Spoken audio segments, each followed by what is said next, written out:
Queridos amigos, gracias por acompañarnos esta mañana acá en la revista Al Día. Vamos a seguir contextualizando muchos temas que todavía están en boca de todos. Hablemos acerca del Tribunal Supremo Electoral. Hablemos también del señor Luis Fernando Camacho, pero de inicio del órgano electoral. Y quiero agradecer la presencia de Jorge Richter que nos acompaña. Hoy, ¿cómo está? Buenos días, bienvenido. Héctor, ¿cómo te va? Un cordial saludo siempre a toda la gente. La determinación que ha asumido el Tribunal Supremo Electoral con respecto a dos personajes que han estado en la polémica, Evo Morales y Luis Arce, y que todavía continúan. ¿Se ha procedido de la manera correcta? ¿Se debió dar la respuesta en el momento indicado de acuerdo al cronograma? ¿Están dentro del procedimiento este tiempo de espera? ¿Cuál es la opinión que tiene usted?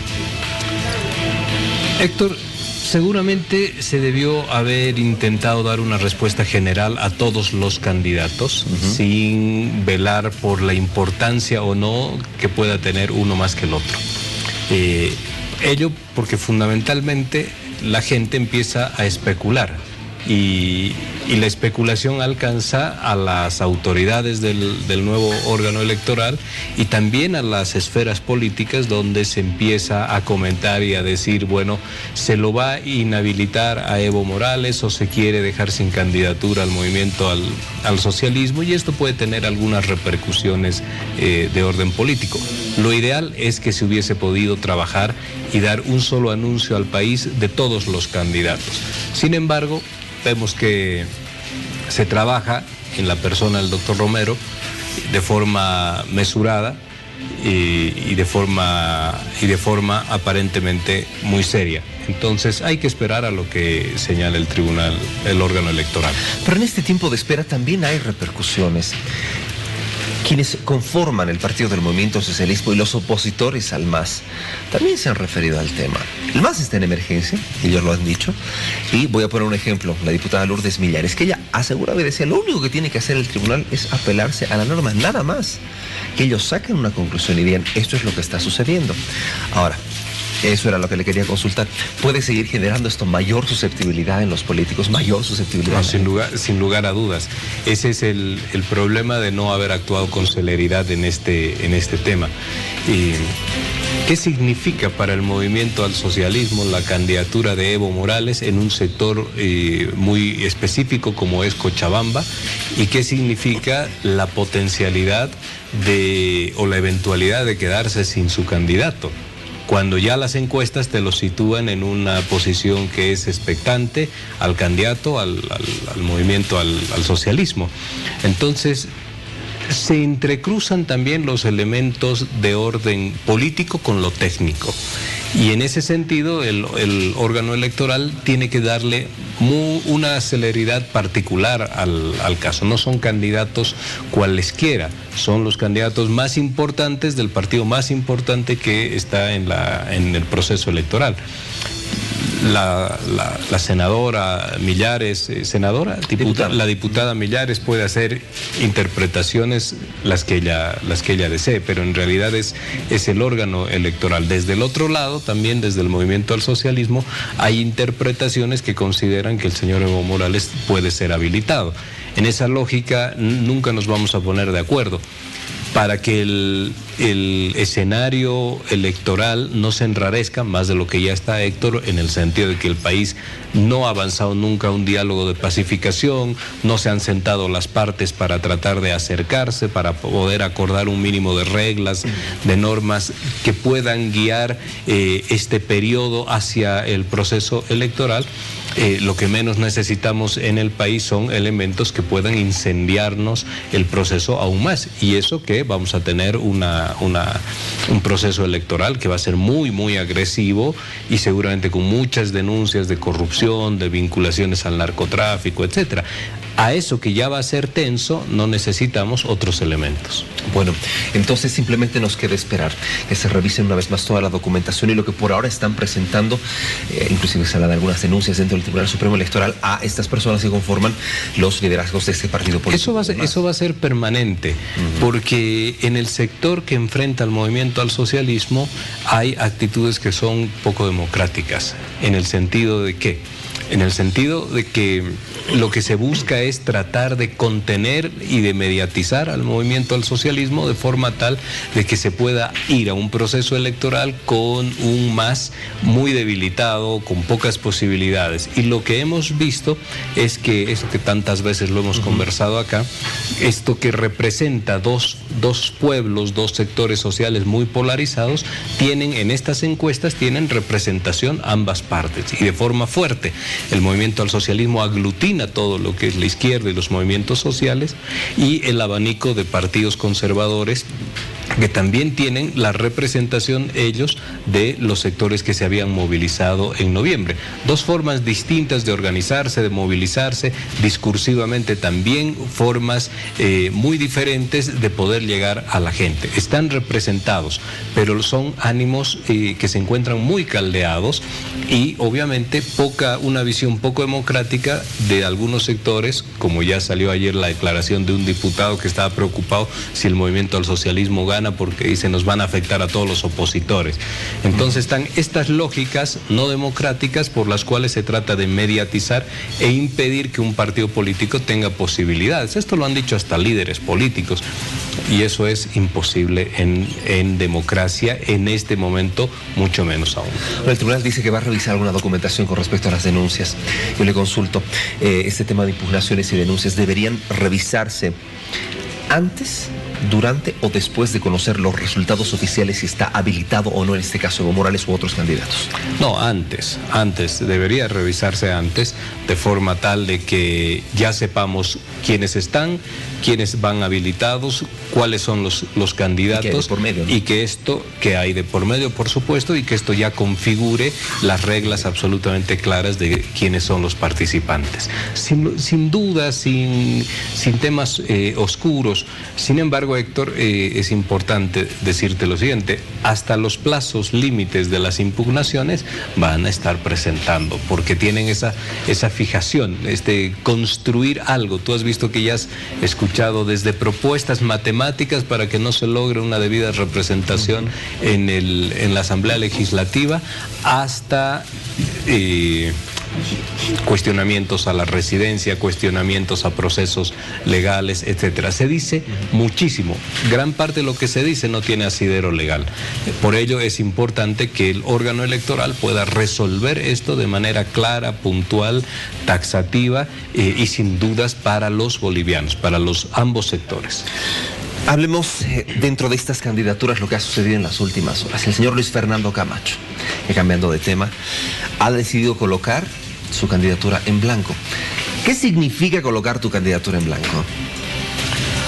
Bueno, ayer hablábamos con un amigo con quien habíamos estado dando una conferencia sobre el alcance del término poner una candidatura en blanco. Eso es bastante novedoso. En todo caso, uno quiere inferir que lo que está buscando hacer referencia el señor Camacho es la posibilidad de dejar en suspenso su candidatura o de renunciar a la misma en caso de que se pueda constituir en este lado del escenario político un frente que les permita ir de forma unificada al proceso electoral. Esto es la consecuencia de ¿qué? La consecuencia, uno, de las encuestas. Dos, de esos resultados que han señalado y que se han conocido el día domingo, y donde grandes sectores de bolivianos, sobre todo los que están frente al movimiento al socialismo, se han encontrado con una sorpresa no esperada en lo que son las potencialidades del movimiento al socialismo, y ellos entienden que la victoria, una posible victoria del movimiento al socialismo, tiene una relación directa con la unificación de una candidatura única, lo cual no es así, pero ellos entienden que quisieran ver un índice, un porcentaje mucho más cercano a lo que tiene el movimiento al socialismo de lo que ellos individualmente logran. Este 9,6% que ha conseguido Luis Fernando Camacho dentro de las encuestas habla de un nivel de popularidad. Ya la gente dirá si es alto o es bajo, pero lo cierto de todo es que tendría entonces que Camacho iniciar cierto tipo de estrategias, y será parte de esta estrategia el hecho de poner la candidatura en blanco, de convocar y de decir dentro del comité cívico: ¿Nos podemos unir, busquemos un frente único? Hay varios elementos ahí. Ayer el señor Camacho trascendían algunas imágenes en un evento político y él decía: yo lo que quiero es que se sienten todos con la prensa en un cuarto cerrado y que le digan y que el país vea los políticos que tiene, etcétera. Pero la política no funciona en el gusto y en el pedir del señor Camacho. La política funciona en base a los intereses de un conjunto de partidos políticos que también disputan el mismo electorado que él tiene. Ese es un punto. Un segundo punto, Héctor, que hay que mencionarlo: las características de la campaña y el perfil político del señor Camacho. Ahora que ya el tiempo ha empezado a correr y donde ya tenemos que ver los perfiles, las capacidades y también su potencialidad discursiva hacia la gente respecto del modelo de país que quiere, de las soluciones que busca, de los planteamientos que hace en relación a los temas inclusivos sociales, pero también económicos, políticos, etcétera. Ahí vemos que son unas capacidades promedio.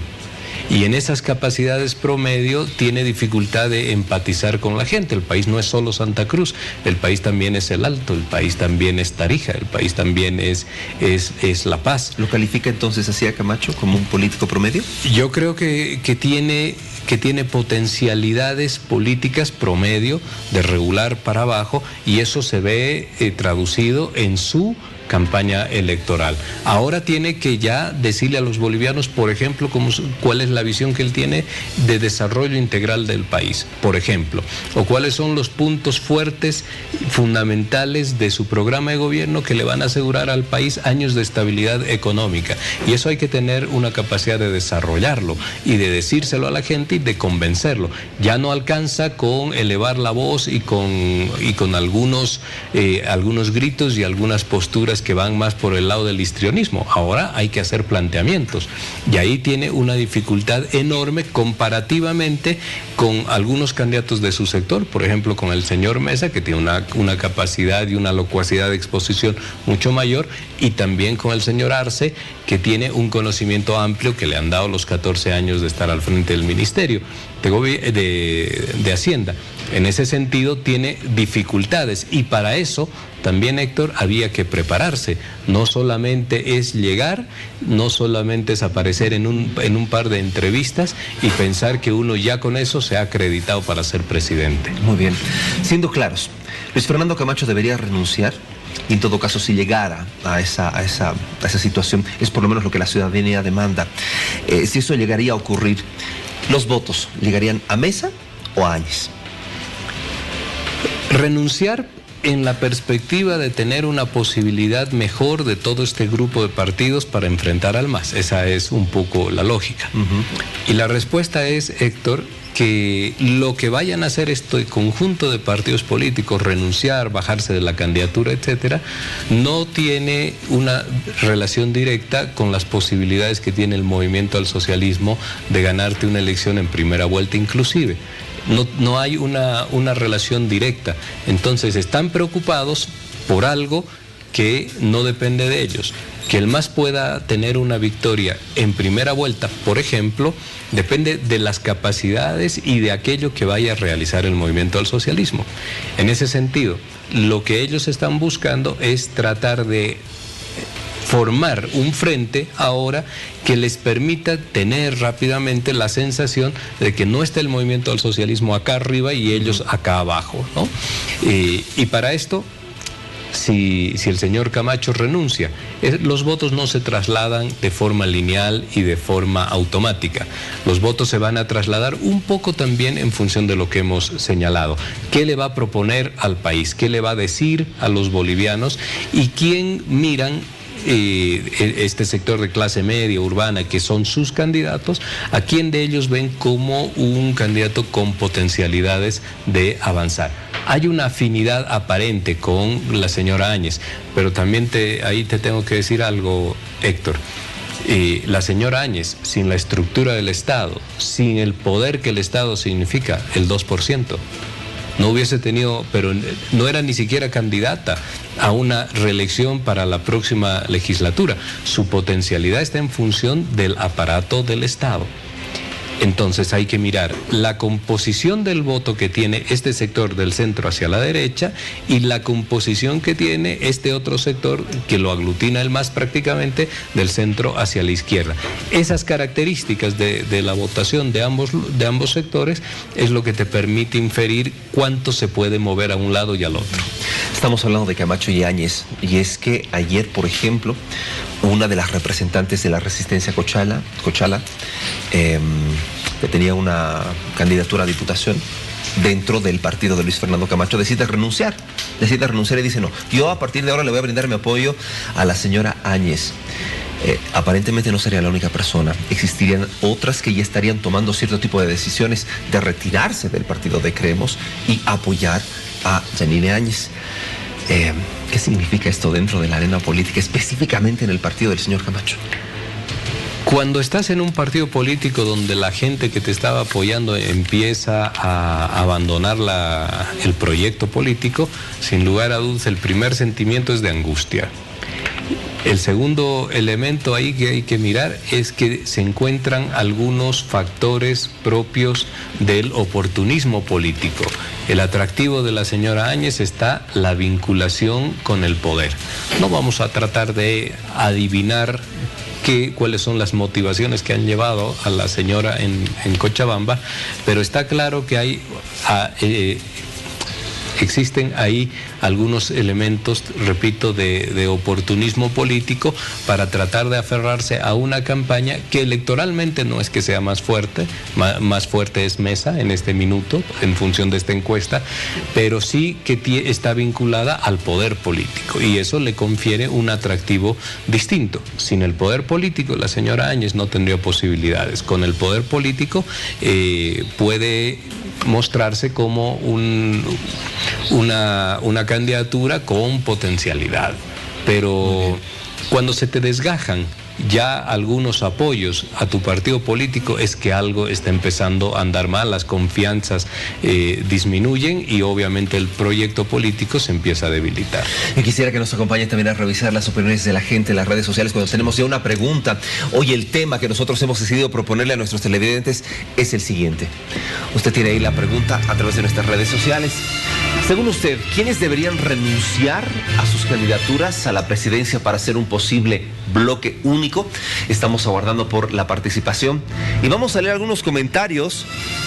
¿Qué es lo que dice la gente? Por ejemplo, Marita Loza dice: la señora Áñez, Camacho, Mesa, Chi, es muy lamentable cómo descaradamente demuestran lo oportunistas que son. Las elecciones que vienen serán un chiste. Sheila Patricia Bermúdez: Áñez, no, que su ética no le permitía.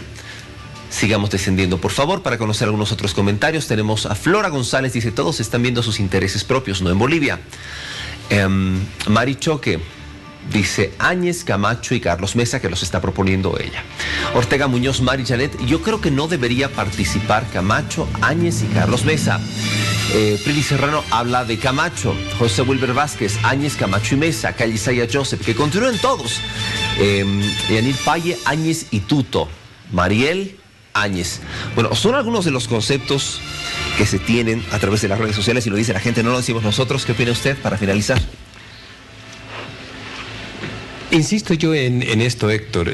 Lo que vaya a hacer el sector del bloque del centro hacia la derecha no tiene una relación directa con lo que vaya a hacer el movimiento al socialismo. Caminan por cuerdas muy separadas, son votaciones y lógicas políticas diferentes. En este otro lado, podemos prever que el señor Carlos Mesa no va a dejar su candidatura bajo ninguna circunstancia, no tendría tampoco por qué hacerlo. La señora Áñez tampoco lo va a hacer porque conforma un enfoque de poder político que es producto del 10 de noviembre, etcétera, y tiene unos apoyos externos por los cuales tampoco va a dejar esa candidatura. Y el señor Camacho lo va a hacer en función de las posibilidades que tenga. Y sus posibilidades hoy día transitan hacia lo que fue el camino que recorrió el señor Óscar Ortiz, afincado solamente en Santa Cruz, sin posibilidades en el resto del país, y ello va a significar que pueda ir disminuyendo su porcentaje de apoyo. Ha cometido muchos errores a lo largo de la campaña, ha hablado a veces veces demasiados temas que no eran necesarios, y esto también ahora factura. Entonces ahí es que vamos a mover vamos a ver cómo se mueven los apoyos. Y hay solo un tema, Héctor, muy importante. La gente dice, algunos analistas los he escuchado, que el movimiento al socialismo ya está en su tope y que ya estaría en el límite de su voto duro. Eso significa que de 47% de octubre a un tope del 30% tendría que perder más de 500,000 de votos. El voto, la característica de la votación que tiene el movimiento al socialismo, no hace inferir la posibilidad de que este voto se traslade automáticamente a la señora Áñez. Tiene una composición natural muy, muy diferente, identitaria, cultural, etcétera. Entonces, todavía el movimiento al socialismo, eso tienen que ver quienes analizan las encuestas, todavía no ha llegado a lo que significa el pico del voto de absoluta fidelidad que ellos han logrado en octubre pasado. Perfecto. Es una conclusión a la que estamos llegando mientras nos aproximamos a los comicios del 3 de mayo. Jorge Richter, le agradezco mucho por acompañarnos. Gracias, Héctor, como siempre. 7 de la mañana, 14 minutos. Tenemos más contigo, Fabi.